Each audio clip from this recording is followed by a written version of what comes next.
Fala, aficionados! Todos prontos para dar mais vários nós na cabeça tentando entender toda a trama de Dark?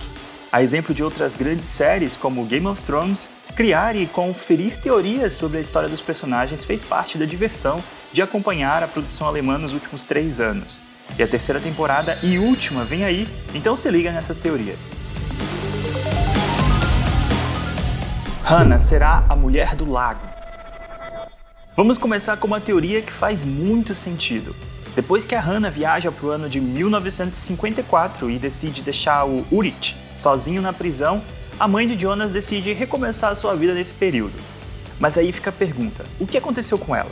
Já que nunca vimos uma versão mais velha em 2019 ou em 2020. E é isso que essa teoria responde. Segundo alguns fãs apontaram, Hannah será a Mulher do Lago. A lenda que Bartosz conta para assustar Marta lá em 2019. Lá no episódio 6 da segunda temporada, vemos Jonas viajando de 1921 para 2019 na tentativa de impedir o suicídio do seu pai. Nesse dia, ele acaba revendo o momento em que ele, Marta e Bartosz foram tomar banho no lago. E é aí que Bartosz conta a lenda da Mulher do Lago, uma mulher que morreu afogada naquele local. Wenn das Wasser so klar ist, dann kann man da unten noch ihr Kleid sehen. Logo depois dessa cena, vemos Jonas e Marta encontrando uma medalhinha de São Cristóvão na margem do lago. Agora observe essa foto dos bastidores da terceira temporada de Dark. Sim, Hannah tá usando um vestido e uma medalhinha idêntica. Quer mais? Há uma cena em um dos trailers em que podemos ver alguém agredindo violentamente outra pessoa, aparentemente próxima ao lago. Será que esse foi o fim de Hannah? Vale lembrar que há outras 2 mulheres que podem ser tanto as vítimas quanto as possíveis assassinas. A primeira delas é a Doris Tinderman, esposa do Egon Tinderman. E se você não se lembra, a Hannah dá em cima do Egon lá em 1954. Não temos notícias de Doris nos outros períodos de tempo, então a série ainda deve revelar o que aconteceu com ela. Ah, gente, mas a Hannah não deve ficar com o Egon. Bem, se liga nessa cena do último trailer divulgado pela Netflix. Sim, é o Egon dando a tal da medalhinha para Hannah. Isso não deixa claro ainda se ela vai ser a vítima ou a assassina, mas comprova que ela era sim a dona da medalhinha achada lá no lago. A segunda candidata à vítima ou assassina é a Catarina, que terminou a segunda temporada atravessando a ponte do Siegmundus. Será que ela foi parar lá em 1954 e decidiu então se vingar do Ulrich, abandonado pela Hannah na cadeia? E o próprio Ulrich, será que teria conseguido fugir ou teria matado Hannah? Agnes vai tentar destruir a Siegmundus. No terceiro episódio da segunda temporada, vemos que a Agnes parecia estar trabalhando ao lado da Cláudia, mas a entrega ao Noah no final do capítulo como forma de ser aceita mais uma vez na Siegmundus. A princípio, a atitude de Agnes foi vista como traição, mas será que foi mesmo? Antes de Agnes entregar Cláudia para Noah, vemos a senhora entregar um pedaço de jornal para ela. É depois desse momento que Agnes vai falar com Noah. Im Gegenzug will ich, dass du Adam sagst, dass ich zurück will. Mas logo depois vemos o conteúdo do jornal que Cláudia entregou a Agnes. Com Agnes, a notícia da morte de Cláudia em mãos, podemos concluir que a Cláudia pediu para Agnes entregá-la a Noah, como forma dela se infiltrar na Siegmundus. Sim, a Agnes é contra a Siegmundus e agora está lá infiltrada. Logo, achamos que podemos esperar mais ações dela, além de matar o próprio irmão. Bartosz é o homem morto por Noah em 1921. Essa é uma teoria na qual os fãs apostam desde que a segunda temporada foi lançada, motivada principalmente pela semelhança física entre os atores. No primeiro episódio da temporada, vemos Noah e um outro homem, lá em 1921, construindo o que um dia seria o túnel da Siegmundus, na caverna de Winden. Mas há ainda outro fato que colabora para essa teoria. Na verdade, é praticamente uma confirmação. No Instagram, o ator Roman Kininska publicou uma foto dos bastidores da terceira temporada. E na legenda ele colocou a hashtag DarkBartosz. E não foi só em uma foto não. Mas espera lá que nós temos mais teorias sobre Bartosz. Bartosz é o marido misterioso de Agnes. Com o lançamento dos trailers da última temporada, foi confirmado que o marido de Agnes é uma peça-chave na trama, sendo basicamente o nome que estaria aí no lugar desse infinito ligando os 2 mundos, o de Jonas e o de Marta. Essa cena, inclusive, acontece enquanto ouvimos a Martha do outro mundo dizendo ao Jonas desse mundo que vai mostrar a ele a origem de tudo. Ich bin hier, dir zu helfen, den Ursprung zu finden. Die eine Sache, die der Anfang für alles ist. Depois de tanto ouvirmos que Jonas tem um papel fundamental em toda a trama, nada mais normal do que acharmos que seria o nome dele, né? Que ocuparia esse espaço com um sinal de infinito, que representa o marido de Agnes Nielsen. Mas há uma teoria de que Bartosz é que seria esse personagem-chave. E o primeiro indício são essas falas aqui. Presta atenção. Manchmal frage ich mich, ob das Paradies und die Hölle nicht ein und dasselbe sind. Adam hatte recht. Du hast den Glauben verloren. Was hat denn dein Mann beruflich gemacht? Er war Pfarrer. Aber ich kann nicht sagen, dass er ein Mann von Glauben war. Quer mais? Pois se liga aqui. Boris é filho de Jonas e Martha. Essa teoria aposta que Boris é filho de ninguém menos que Jonas e Martha. Se você está se perguntando de quem a gente está falando, vamos dar uma relembrada. Estamos falando de Alexander Kuller, marido de Regina Tiedemann.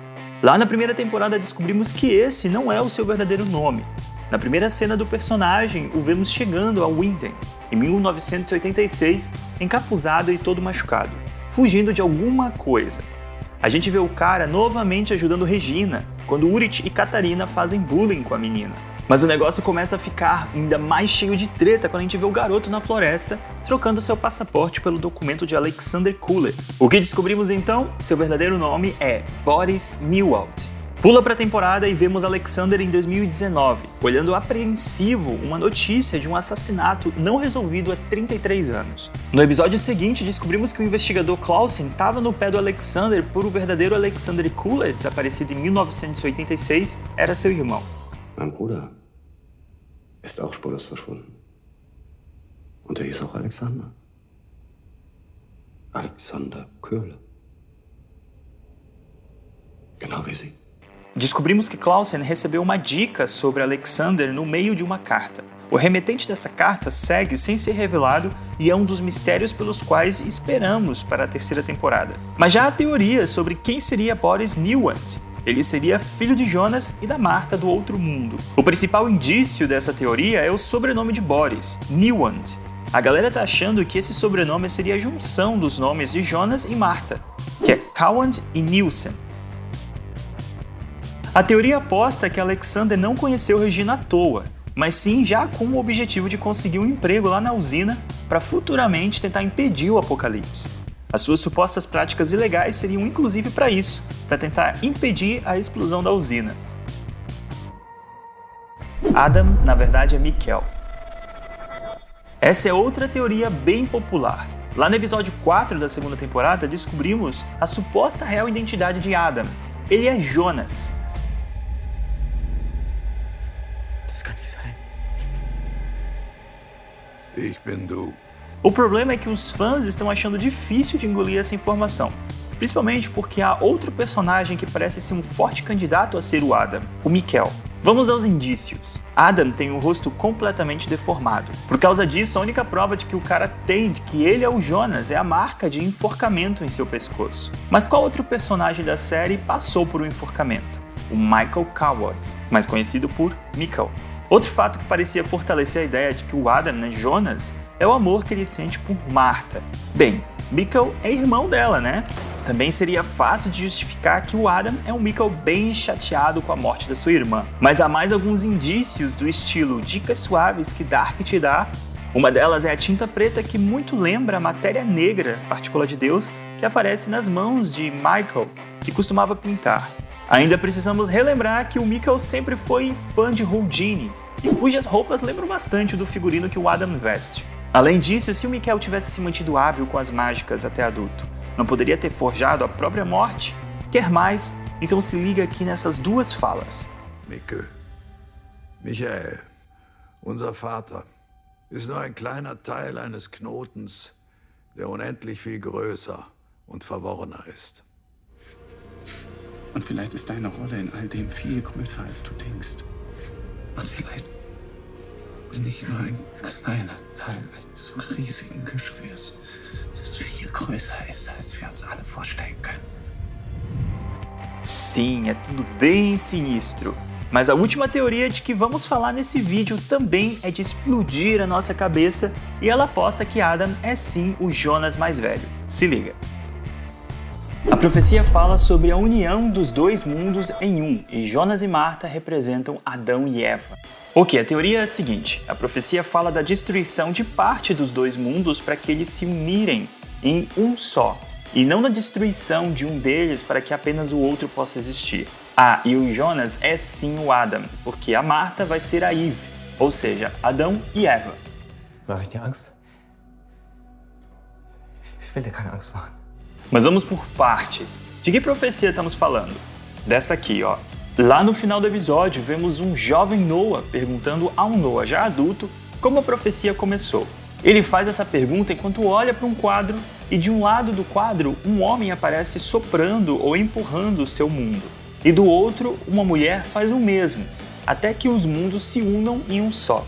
E vale lembrar que essa não é a única vez que essa imagem aparece. Lá no primeiro episódio da segunda temporada, vemos a jovem Elizabeth observando a mesma imagem em um livro que havia pertencido ao H.J. Tannhaus. Já no episódio 5, vemos Adam conversando com Jonas e explicando que a Sic Mundus está criando um novo mundo. E quer mais uma prova de que essa coisa toda de Adão e Eva tem super a ver de fato com a trama? Se liga no crachá que os atores receberam durante as gravações da terceira temporada. A publicação foi mais um detalhe de bastidores que o ator Roman Kniska, o Bartosz adulto, nos deu. Mas a teoria se completa com essa nova imagem que o último trailer liberado nos trouxe. Se liga nessa nova sala. Se vocês prestarem atenção, ela não é do Sic Mundus. Na cena vemos um novo personagem em suas 3 versões: criança, adulto e idoso. E mais ao fundo uma senhora idosa de cabelo branco comprido. A teoria aqui é que essa personagem idosa seria a Marta. Assim como Jonas se tornou o Adam, ou Adão, Marta se tornaria a Eve, ou a Eva no futuro. Lá no fundo da sala, inclusive, podemos ver um novo quadro de Adão e Eva. E logo depois dessa cena, vemos Marta e Jonas se beijando mais uma vez. Isso não poderia ser à toa, né? É isso aí, aficionados. Já não bastaram os episódios mexerem tanto com a nossa cabeça, as teorias também fazem o mesmo trabalho. Agora é assistirmos aos episódios como se não houvesse amanhã, até porque ainda há várias outras respostas que a série precisa nos dar. Qual é o papel de Peter Dupla nisso tudo, já que temos bem poucas informações sobre ele?